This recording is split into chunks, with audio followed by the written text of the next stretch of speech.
무고의 무고 이런 말씀 들어보셨나요? 오늘은 구제역이 쯔양을 상대로 고소한 사건에 대해서 한번 살펴보겠습니다.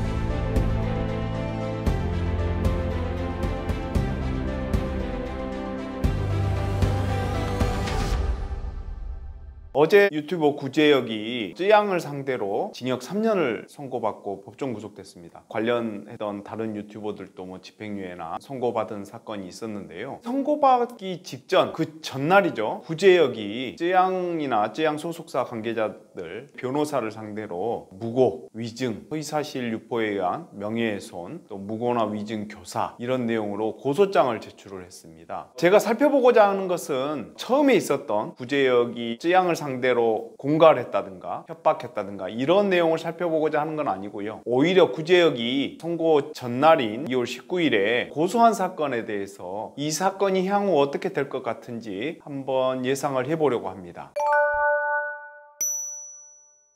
자, 먼저 구제역이 징역 3년을 선고받은 그 사건에 대해서 간단히 언급을 하지 않을 수가 없는데요. 과거에 구제역이 쯔양의 전 남친하고 관련해서 사생활을 폭로하겠다 하는 이런, 간단히 말하면 그런 내용인데요. 그런 내용을 언급을 하면서 쯔양으로부터 5천여만 원에 상당하는 금품을 갈취한 사건이 본래 사건이에요. 그 공갈 사건으로 징역 3년을 선고받고 법정 구속이 됐지요. 그런데 기사 내용을 보면 쯔양 측 소속사 직원 2명이 PD 수첩에 출연해가지고 구제역을 만날 때 몸수색을 당하고 고 김용호 씨 언급을 하면서 협박을 했다는 취지로 그런 얘기를 구제역 측에서는 한 적이 없는데 얘기를 했기 때문에 허위사실 유포에 의한 명예훼손이다 이런 취지로 고소를 했고요. 다음에 이제 법정에 나와서 그분들이 증언을 했겠죠. 그 증언 내용도 똑같은 내용이지만 허위의 내용이기 때문에 위증이다 이런 내용으로, 그 다음에 쯔양 측의 변호인은 그 내용 자체가 다 허위에 해당하기 때문에 결국엔 무고이고 법정에 나와서 그걸 증언하는 경우에는 위증이 되는데 그런 내용으로 증언을 하도록, 이는 그런 내용으로 고소를 하도록 시켰기 때문에 무고나 위증 교사에 해당한다. 전체적인 고소장 내용은 이렇습니다.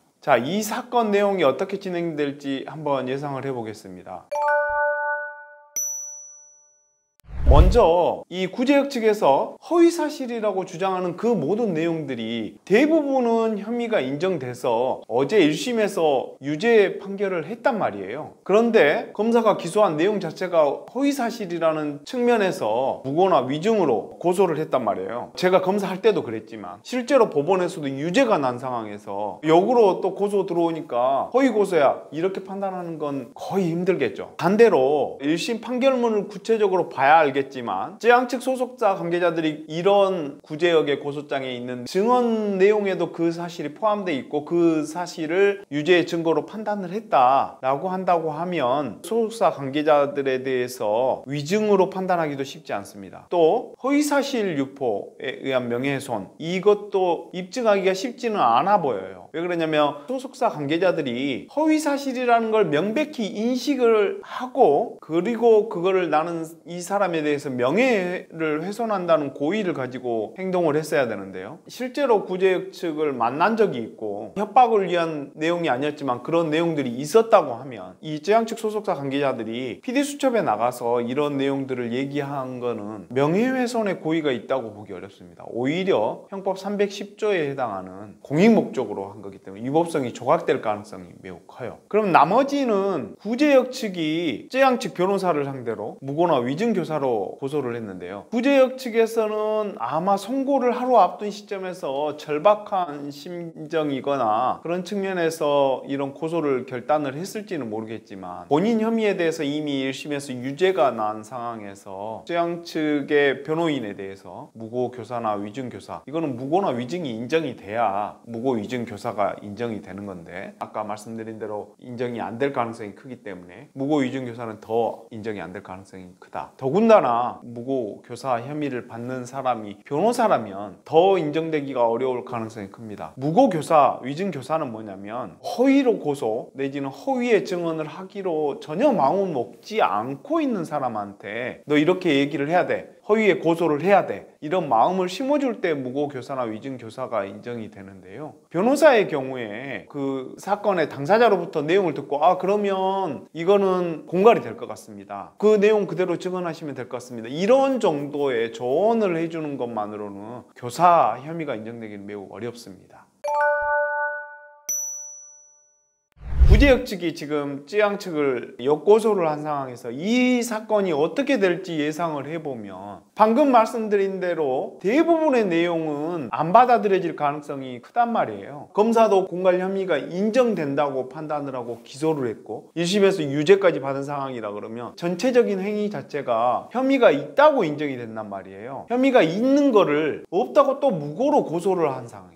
사실 유포에 의한 명예훼손이고 위증이다 이렇게 고소를 하게 될 경우에는 역으로 무고의 무고라고 합니다. 그러니까 그 무고죄로 고소한 내용이 오히려 무고가 된다 해서 검찰 측에서 무고로 역으로 다시 구제역을 무고죄로 인지할 가능성도 있어요. 그렇게 되면 다시 무고죄로 처벌받겠죠. 그러면 구제역이 쯔양 측에 대해서 이렇게 고소를 하게 되는 경우에 아마 구제역은 실형 선고를 받은 이상 항소를 하게 될 거란 말이에요. 검사가 4년 구형을 했는데 3년 선고를 하는 이례적으로 좀 높은 형이 나온 상황인데요. 항소를 하게 될 거고 항소심에서 어떤 영향을 미치겠느냐. 1심 판결 이유를 보면 구제역이 반성하지 않고 있고 뭐 범행에 대해서 인정도 하지 않고 있는 상황이다 하는 양형의 이유를 들면서 징역 3년을 선고했어요. 검사도 구제역도 항소를 하게 된다면 항소심에서 형이 높아질 가능성을 배제할 수 없죠. 물론 구제역이 고소한 사건에 대해서 아까 제가 말씀드린 대로 역으로 무고의 무고라고 무고죄로 또 추가로 인지해서 사건을 수사하게 될 경우 또 다른 사건으로 재판을 받게 되겠지만 그거와 별도로 항소심 재판부에서 볼 때는 역으로 허위사실로 고소함으로써 반성하지 않을 뿐만 아니라 그것을 넘어서 피해자에 대한 공격적인 성향을 보이고 있는 상황이기 때문에 형을 높일 가능성도 배제할 수는 없죠.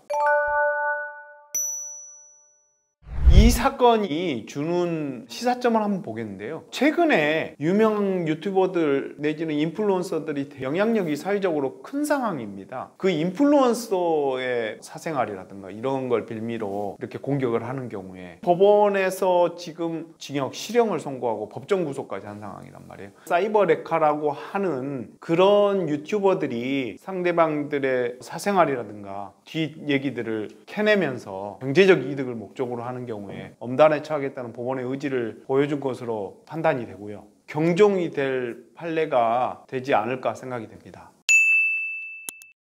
지금까지 구제역과 쯔양 유명한 유튜버들인데요. 그 둘 사이에 있었던 공갈 사건과 관련해서 역으로 구제역이 쯔양에 대해서 고소한 사건에 대해서 향후에 어떤 내용으로 진행이 될지 한번 살펴봤는데요. 이 영상을 보시면 유튜버들이 스스로 자제하고 그런 모습을 보여줬으면 좋겠습니다.